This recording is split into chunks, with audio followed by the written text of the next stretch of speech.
Assalamualaikum warahmatullahi wabarakatuh.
Alhamdulillah.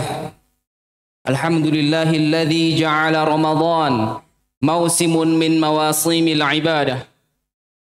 Salatan wa salaman ala Muhammad ibn Abdillah. Salawatuhu wa salamuhu alaih. Asyhadu an la ilaha illallah wahdahu la syarika lah. Wa asyhadu anna Muhammadan abduhu wa rasuluh. Amma ba'd. Faya ma'asyiral muslimin, usi nafsi wa iyyakum bitaqwallah, faqad fazal muttaqun. Haitsu qala Allah Ta'ala fi kitabihil karim, a'udzu billahi minasy syaithanir rajim. Ya ayyuhalladzina amanu taqullaha wa qulu qawlan sadida, yuslih lakum a'malakum wa yaghfir lakum dhunubakum. وَمَنْ يُطِعِ اللَّهَ وَرَسُولَهُ فَقَدْ فَازَ فَوْزًا عَظِيمًا فَإِنَّ أَصْدَقَ الْحَدِيثِ كِتَابُ اللَّهِ وَخَيْرَ الْهَدْيِ هَدْيُ مُحَمَّدٍ صلى الله عليه وسلم وَشَرَّ الْأُمُورِ مُحْدَثَاتُهَا فَإِنَّ كُلَّ مُحْدَثَةٍ فِي الدِّينِ بِدْعَةٌ وَكُلَّ بِدْعَةٍ ضَلَالَةٌ وَكُلَّ ضَلَالَةٍ فِي النَّارِ. Ma'asyiral muslimin, azani Allah wa iyyakum jami'an. Segala puji dan syukur kita haturkan kepada Allah Subhanahu wa taala di hari yang mulia ini, di hari yang disebut oleh Nabi sallallahu alaihi wasallam sebagai Sayyidul Ayyam, rajanya para hari, tuannya para hari. Mari sama-sama kita tingkatkan ketakwaan kita kepada Allah Subhanahu wa taala, karena itu adalah merupakan esensi dari kita melakukan ibadah sholat Jumat. Harus ada sebuah perbedaan antara sebelum dan setelah sholat Jumat. Adanya peningkatan ketakwaan, rasa takut kita kepada Allah Subhanahu wa taala setelah kita melakukan ibadah sholat Jumat. Itu adalah tanda, ciri-ciri di antara tanda diterimanya ibadah sholat Jumat kita. Maka jangan sampai ibadah sholat Jumat ini hanya dijadikan sebagai rutinitas, apalagi sekedar formalitas. Harus ada tujuan yang besar ketika kita ingin melaksanakan ibadah sholat Jumat, yaitu untuk meningkatkan ketakwaan kepada Allah Subhanahu wa taala. Salawat dan salam tak lupa kita curah limpahkan kepada Nabi Agung kita, Nabi Muhammad sallallahu alaihi wasallam, beserta sahabatnya, keluarganya, dan mudah-mudahan kita umatnya yang istiqamah di jalannya. Ma'asyiral muslimin, a'azani Allah wa iyyakum jami'an.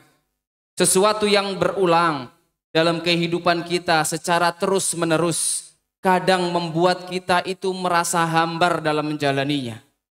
Inilah yang kita khawatirkan terjadi pada bulan Ramadan. Sebagian kaum muslimin merasa biasa saja menjalani ibadah Ramadan. Yang sekarang ini kita sudah masuk ke tanggal 14 bulan Ramadan. Padahal Nabi kita, Nabi Muhammad SAW sering sekali mewanti-wanti melalui redaksi hadisnya yang banyak agar kita tidak boleh hambar dalam menjalani bulan Ramadan. Agar kita maksimal dalam menjalani bulan Ramadan. Dalam sebuah hadis Nabi SAW menyampaikan keutamaannya. Idza jaa Ramadan futihat abwabul jannah. Jika datang bulan Ramadan, pintu-pintu surga dibuka. Wa ghulliqat abwabun nar, dan pintu-pintu neraka ditutup. Dalam redaksi yang lain Nabi menjelaskan, Atakum Ramadan syahrun mubarak. Telah datang pada kalian bulan Ramadan, bulan yang isinya semuanya penuh dengan keberkahan. Maka seharusnya seyogyanya kita selaku umat Islam tidak boleh bosan, tidak boleh letih, tidak boleh biasa saja dan menyia-nyiakan bulan Ramadan ini.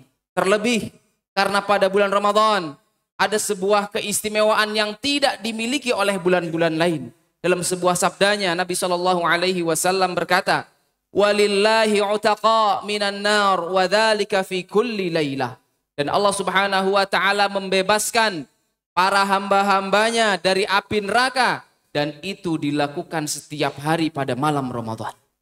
Ma'asyiral muslimin, a'azani Allah wa iyyakum jami'an. Hari ini kita sudah memasuki tanggal ke-14 bulan Ramadan. Insya Allah masih ada setengah lebih yang tersisa pada bulan ini. Maka seorang muslim yang benar, seorang muslim yang betul-betul mencintai bulan Ramadan, mereka tidak akan hanya semangat pada bulan Ramadan, semangat hanya di awal Ramadan, tetapi menjelang akhir mereka justru makin menambah semangat mereka untuk beribadah. Maka bagi teman-teman, bagi jamaah yang mungkin saat ini semangatnya sudah mulai menurun, ingatlah sebuah perkataan dari Nabi kita Muhammad SAW, Innamal umur bil khawatim. Sesungguhnya segala sesuatu tergantung penutupnya. Maka mari sama-sama kita maksimalkan Ramadan ini dengan penutupan yang terbaik. Manakala kita menutup Ramadan dengan sesuatu yang terbaik, maka kita dicatat seluruh Ramadan kita menjadi Ramadan yang terbaik. Maka hal-hal yang perlu kita maksimalkan di sisa bulan Ramadan adalah yang pertama, memaksimalkan puasa kita. Karena Ramadan itu identik dengan syahrus shiyam, identik dengan bulan berpuasa, dan dikhususkan dalam sebuah redaksi hadis bahwa puasa itu mampu mendapatkan maghfiratud dzunub, mampu mendapatkan ampunan di sisi Allah Subhanahu wa taala. Dalam hadisnya Nabi SAW bersabda, "Man qama Ramadhana imanan wa ihtisaban, Siapa yang berpuasa pada bulan Ramadan dengan keimanan dan mengharapkan pahala dari Allah Subhanahu wa taala, maka janjinya adalah ghufira lahu ma taqaddama min dzambih. Dosanya akan diampuni yang sudah berlalu. Dalam sebuah hadis lain Nabi menjelaskan, wa Ramadan ila Ramadan mukaffiratun ma bainahun. Antara satu Ramadan dengan Ramadan yang lain itu adalah penggugur dosa antara keduanya. Inilah esensi dari puasa yang mampu untuk menggugurkan semua dosa yang kita lakukan. Tetapi ma'asyiral muslimin, tidak semua orang yang berpuasa mampu mendapatkan apa yang dijanjikan oleh Nabi Shallallahu Alaihi Wasallam. Karena sebagian orang berpuasa, bahkan sebagian besar umat Islam itu berpuasa, hanya mendapatkan lapar dan haus saja. Dalam sebuah redaksi hadis yang banyak dan berulang, Nabi Shallallahu Alaihi Wasallam menjelaskan, wa rubba shaimin, dalam riwayat yang lain, wa kam min shaimin laisa lahu min siyamihi ilal ju' wal atash. Tidak mendapatkan apa-apa bagi orang yang berpuasa kecuali hanya lapar dan haus. Tapi ma'asyiral muslimin, yang sangat disayangkan, justru inilah yang paling banyak terjadi di antara kaum muslimin. Kenapa mereka bisa seperti itu? Karena mereka tidak bisa memaksimalkan puasanya. Puasa yang maksimal itu adalah puasa yang disampaikan oleh Jabir bin Abdullah radhiyallahu anhu. Beliau berkata, "Idza sumta, jika kamu berpuasa, falyasum sam'ak, maka puasakanlah juga pendengaran kita. Telinga kita puasakan dari mendengar hal-hal yang diharamkan oleh Allah Subhanahu wa taala. Telinga kita jauhkan dari mendengar orang yang sedang berghibah. Karena para ulama menjelaskan bahwa manzilah, kedudukan mustami', orang yang mendengar, sama seperti orang yang mengucapkan. Maka dia termasuk di antara orang yang menggibah. Maka ketika kita berpuasa, supaya maksimal puasa kita, falyasum sam'ak wa basarak. Kita puasakan telinga kita. Kemudian kita puasakan juga mata kita dari hal-hal yang dilarang oleh Allah Subhanahu wa taala, baik itu lewat media sosial, baik itu lewat penglihatan langsung, baik itu lewat TV dan seterusnya. Karena bisa jadi yang kita lihat memang tidak membatalkan puasa, tetapi dengan itu pahala kita berkurang sedikit demi sedikit. Kalau kita ingin memaksimalkan ibadah puasa kita, maka maksimalkanlah pendengaran kita, mata kita untuk hal-hal yang memang Allah cintai dan Allah ridhoi. Kemudian walisanak, puasakan juga lisan kita. Jangan sampai ketika kita berpuasa, tapi lisan kita itu mengucapkan hal-hal yang dilarang oleh Allah Subhanahu wa taala. Perbuatan yang kita lakukan itu hal-hal yang konyol dan tidak ada artinya. Karena Nabi Shallallahu Alaihi Wasallam bersabda, "Malam yada' qaulaz zur." Siapa yang tidak meninggalkan perkataan kotor, wal amal bih, dan juga berperilaku kotor, wal jahla, dan berperilaku yang konyol, falaisa lillahi hajatun fi an yada'a ta'amahu wa syarabah. Maka Allah tidak butuh dia meninggalkan makan dan minumnya. Seorang ulama yang bernama, pengarang dari kitab Lataiful Ma'arif, beliau berkata, ahwanus siyam tarkus syarabi wa ta'am. Puasa yang paling rendah itu adalah hanya sekedar meninggalkan makan dan juga haus. Maka seyogyanya selaku seorang muslim yang ingin mendapatkan gelar orang yang bertakwa, yang ingin semua dosanya diampuni, maka maksimalkan puasa kita. Bukan hanya sekedar menahan lapar dan juga dahaga, tapi puasakan mata kita, puasakan telinga kita, puasakan mulut kita, puasakan seluruh anggota badan kita dari hal-hal yang memang mengurangi pahala dari puasa kita. Kemudian ma'asyiral muslimin, kedua yang harus kita maksimalkan selain as-siyam itu sendiri adalah al-qiyam. Memperbanyak dan memperbagus sholat malam kita pada bulan Ramadan. Karena amalan ini pun secara spesifik Rasulullah SAW sebutkan dalam sabdanya mengenai keutamaan berdiri melaksanakan sholat pada malam hari di bulan Ramadan. Nabi SAW bersabda, "Man qama Ramadhana imanan wahtisaban, ghufira lahu ma taqaddama min dzambih." Siapa yang berdiri melakukan sholat malam pada bulan Ramadan dengan keimanan, niatnya datang ke masjid untuk meraih pahala karena Allah Subhanahu wa Ta'ala. Dia sholat dan ketika sholat itu menghadirkan hatinya, sehingga ketika dia sholat tarawih dijalani dengan kekhusyuan, tidak sambil main, tidak hanya sekedar ikut-ikutan. Orang muslim sholat, dia ikutan sholat, tapi memang didasari keimanan yang kuat di dalam hatinya. Karena Nabi SAW pun menjelaskan, wa rubba qa'imin laisa lahu min qiyamihi illa sahar. Dan betapa banyak orang yang berdiri melakukan sholat malam tidak dapat apa-apa dari berdirinya dari sholatnya kecuali hanya sekedar begadang saja, hanya sekedar letih saja. Maka kita berlindung dari ini semuanya. Kemudian ma'asyiral muslimin, yang perlu kita maksimalkan pada bulan Ramadan, di sisa bulan Ramadan adalah tilawatil Quran wa tahsinul Quran. Memperbanyak bacaan dan juga memperbaiki bacaan Al-Quran kita. Karena malaikat Jibril alaihi salam itu ketika Ramadan setiap malam datang mendatangi Nabi SAW untuk mendengarkan bacaan beliau. Yang maksudnya adalah agar tetap menjaga kualitas dan kuantitas bacaan dari Nabi Muhammad SAW. Maka ma'asyiral muslimin, pada bulan Ramadan seyogyanya seorang muslim memenuhi hari-harinya dengan Al-Quran. Kedua, selain memperbanyak membaca Al-Quran, dirinya harus memperbaiki bacaan Al-Qurannya itu sendiri. Jangan sekedar mengejar berapa kali kita hatam, itu bagus. Tetapi juga yang perlu kita perbaikan adalah tahsin kita. Karena itulah yang dilakukan oleh Nabi kita SAW. Di dalam sebuah hadisnya diceritakan bahwasanya wa kana Jibril yalqahu fi kulli lailatin min Ramadan. Sesungguhnya Jibril itu datang setiap malam pada malam Ramadan.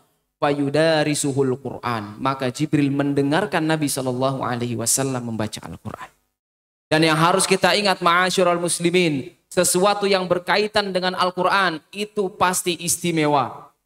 Allah jadikan Mekah dan Madinah tempat yang paling mulia di atas muka bumi karena disitulah turunnya Al-Quran. Allah jadikan malaikat Jibril sebaik-baik dan sehebat-hebatnya malaikat karena dengan dialah wahyu Al-Quran diturunkan. Kemudian Allah jadikan Nabi Muhammad SAW sebagai nabi terbaik, nabi teristimewa karena Al-Quran itu diturunkan kepadanya. Maka orang yang terbaik pada saat ini, orang yang paling istimewa saat ini adalah orang yang berkaitan dengan Al-Quran. Nabi SAW bersabda, khairukum, sebaik-baik kalian, man ta'allamal Qur'ana wa 'allamah, siapa yang mengajarkan Al-Quran dan mempelajarinya. Maka tidak ada orang yang rugi ketika dia dekat dengan Al-Quran, khususnya pada bulan Ramadan. Karena bulan Ramadan ini pun menjadi bulan terbaik karena Al-Quran diturunkan pada bulan ini. Aqulu qawli hadha wa astaghfirullahu li wa lakum.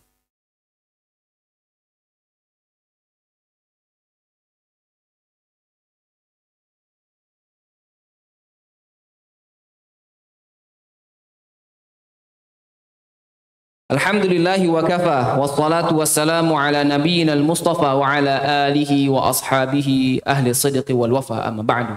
Ma'asyiral muslimin, di khutbah yang kedua ini yang kita harus maksimalkan dari sisa Ramadan adalah al-it'am, memberi makan. Karena pada bulan ini Nabi SAW bersabda, man fattara sha'iman, siapa yang memberi makan orang yang berpuasa, falahu mithlu ajrihi ghaira an yanqussa min ujuri shaimi syai'a. Siapa yang memberi makan orang yang berpuasa, maka baginya pahala seperti orang yang berpuasa tanpa mengurangi pahalanya sedikit pun. Siapa yang hari ini mau mendapatkan double pahala dari puasa, maka berikanlah makan untuk orang yang berpuasa. Buat mungkin perempuan yang tidak melakukan puasa karena berhalangan, bisa juga mendapatkan pahala puasa dengan memberi makan orang yang sedang berpuasa. Dan Nabi SAW disebutkan dalam sebuah hadis, ajwadan nas, orang yang paling dermawan.